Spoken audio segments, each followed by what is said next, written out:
Agora são 8 horas e 15 minutos em Natal. O Rio Grande do Norte perdeu quase uma centena de linhas intermunicipais. Essas linhas devem ser licitadas pelo DR, Departamento Estadual de Estradas e Rodagens, e há uma discussão hoje sobre a legalização dos transportes alternativos, mas o que a gente vai jogar à luz hoje é na situação difícil das empresas, que muitas delas foram obrigadas a fechar. Quem está aqui com a gente hoje, no Jornal 96, é o empresário Eudo Laranjeiras, ele que é o presidente da Federação das Empresas de Transporte de Passageiros do Nordeste, representante aqui no Rio Grande do Norte, da Fetronor. Bom dia, Eudo. Bom dia, Diógenes. Bom dia, ouvintes. Qual é o quadro que você levou para a audiência pública da Assembleia Legislativa na semana passada, Eudo? Na realidade, Diógenes, o que eu acho que está faltando para o Estado é uma política de transporte. Precisa definir o que é que o Estado quer. Então, como o transporte foi abandonado nos últimos 15 anos, aí, quase 20 anos, desde o Zé Agripino, que acabou com a Suterne, que o Estado a gente vem dando cabeçada a cabeçada e crescendo a clandestinidade. As pessoas não gostam que se fale dessa forma, porque se diz que se cria emprego, na realidade não são empregos, são autônomos, subempregos, sei lá. E se tirou nesse período 1.200 empregos das empresas, tá certo? Na medida que quase 300 ônibus foram eliminados do processo. Então o que a gente precisa é que o Estado dê uma definição do que quer para o transporte, porque essa clandestinidade eles não têm seguro, eles não dão a gratuidade do estudante, do idoso, não dão o benefício do estudante, e eles não pagam impostos, e o Estado tão necessitado de dinheiro. Então é uma incoerência, o Estado precisando e ele não faz a devida cobrança, ou então ele proíbe esse tipo de serviço. Então é muito difícil para as empresas concorrer, porque eu tenho regras, eu tenho horários, eu tenho que cumprir o horário que tenha passageiro que não tenha. Se eu não for, eu sou multado. E eles rodam só na hora da boa, na hora que querem e sem nenhuma regulação. Então é muito difícil. Há condições de convivência, porque a ideia de alguns parlamentares hoje na Assembleia Legislativa é tentar aprovar uma regulamentação e garantias para o funcionamento do transporte alternativo. Há condições de convivência ou a Fetronor ela defende a proibição da atuação desses profissionais? Porque é questão de princípio, tá certo? Essa regulação não pode existir. O Código Brasileiro de Trânsito não permite esse tipo de serviço. O táxi é municipal, tá certo? Ele não pode ser intermunicipal. Criação de um novo serviço só com a regra federal. Isso é claro, isso é a legislação. A dificuldade desse tipo de serviço seria como é que você vai concorrer se eles vão banhar em casa, deixa em casa. Facilidade tremenda para o usuário. Em contrapartida, eles não têm seguro, eles não têm um motorista que seja realmente treinado, qualificado, né? E você imagina que eles não têm nenhuma regra definida. Então é muito difícil a concorrência. Aí o que a gente acha é que esse tipo de serviço não poderia existir.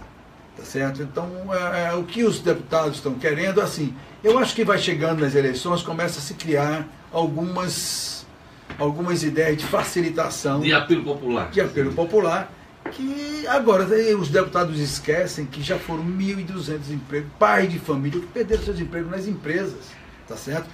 5 empresas quebraram, só tem 5, 2 em recuperação judicial, tá certo? Isso é uma crise muito grande. Hoje no Só tem no estado que roda no intermunicipal, quer dizer, lá do interior, lá do mato, lá do interior, como a gente fala, só existe 5. E das 5, 2 estão em recuperação judicial. Quer dizer, é uma situação muito difícil. Eu não sei eu não vislumbro, se não houver ação do Estado, um futuro longo dessas empresas. E o que levou a isso, Eudo? Uma série de fatores, né? Você imagina que houve uma criação a certo momento das TOMPs, como chamam, né? Aqueles alternativos que foram legalizados, tá certo? Foram licitados 186 linhas, hoje não rodam. São aqueles micro-ônibus. Micro-ônibus, que é tudo legalizado, eles na realidade também estão sofrendo. Mais de 40 linhas deles também foram entregues, porque eles não conseguem concorrer com o pequeno.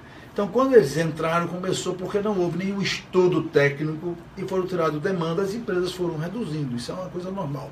E na medida que reduz, teve aquele boom de carro, boom teve primeiro a crise de emissão, depois aquele boom de vender carro de todo jeito, carro pequeno de todo jeito. Chegava com a bicicleta, saiu com um carro com 60 prestações, uma Bíblia, mas... Exatamente.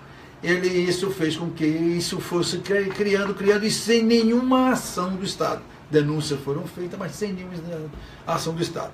Na realidade, se você analisar que quando Zé Agripino acabou a Superintendência de Terminais Rodoviários, que era uma superintendência que cuidava dos transportes. Na hora que ele acabou, ficou acéfalo o setor. Acabou a fiscalização. Acabou tudo. Acabou quem mandasse.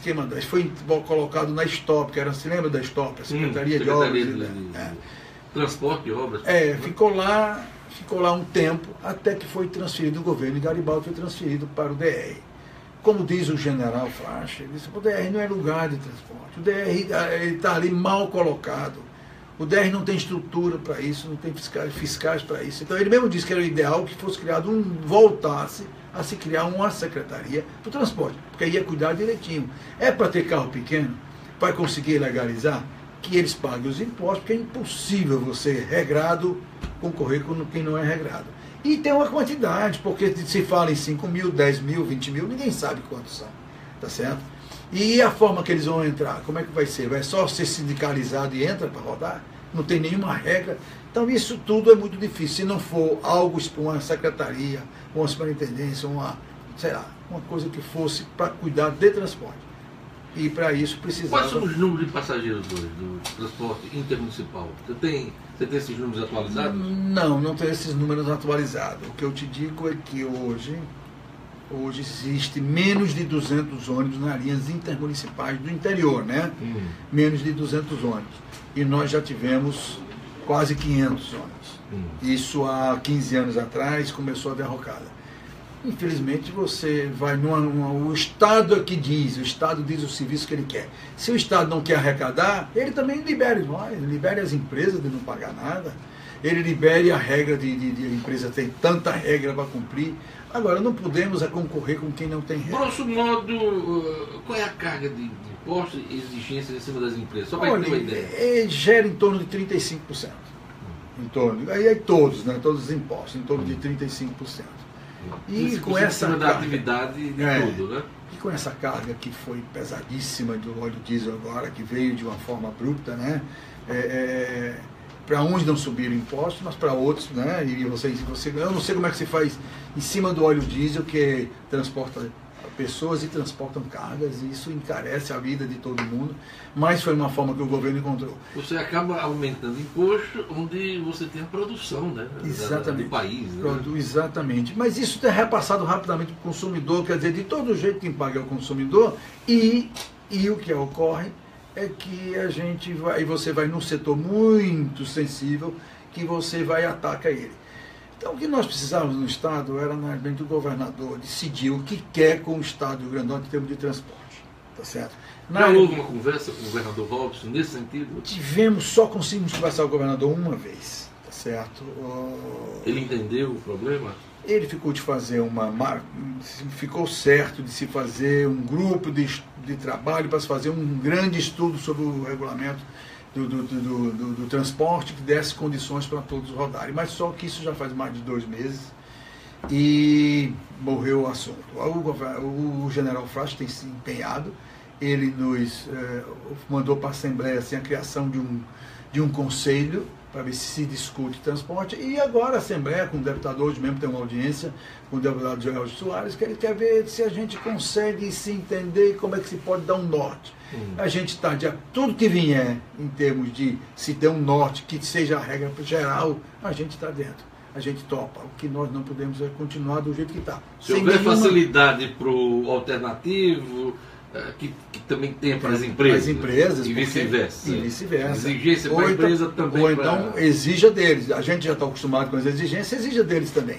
O que nós precisamos é dizer, essa clandestinidade, por exemplo, os acidentes que aconteceram aí, o cara recorre a quem? Não tem a quem recorrer, vai terminar sendo uma ação contra o Estado. Mas isso as pessoas não se divulgam. Nós precisamos entender o que é que se quer de transporte.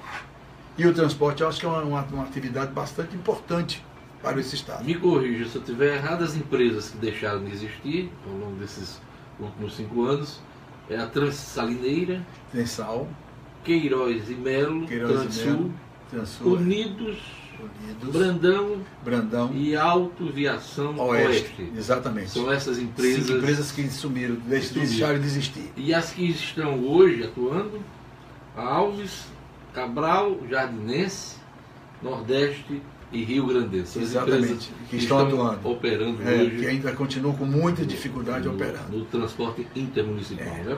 Exatamente. A tarifação é livre ou ela é controlada? Controlada pelo Estado. Pelo Estado, né? Estado, Hoje existe alguma pressão para aumentar a tarifa? Não, veja bem, a gente tem até dificuldade de falar em aumento de tarifa porque a gente está precisando de passageiro, né? Mas na realidade nesse governo não se teve dificuldade em reajustar dentro das condições, das necessidades. Por exemplo, depois desse óleo diesel, nós nem procuramos pedir, porque está impossível, né? As pessoas tendo outras opções, as empresas não têm nem condições de pedir, mas na realidade teria que pedir. As linhas em operação, elas são viáveis? Jorge, veja bem, se tivesse o mínimo, porque quando eu falo que precisamos de uma regra, precisamos dizer o que quer, por exemplo, você sair de Pau dos Ferros para Natal num carro pequeno é muito incômodo, o ônibus é muito mais confortável. Então, se precisava fazer um modelo, qual é o modelo? Você poderia fazer eixões e esses carros pequenos alimentar as empresas. Esses eixos, as empresas não, os eixos. Isso é uma fórmula. Então, isso você está contando aí uma saída, uma convivência. Uma convivência, com certeza.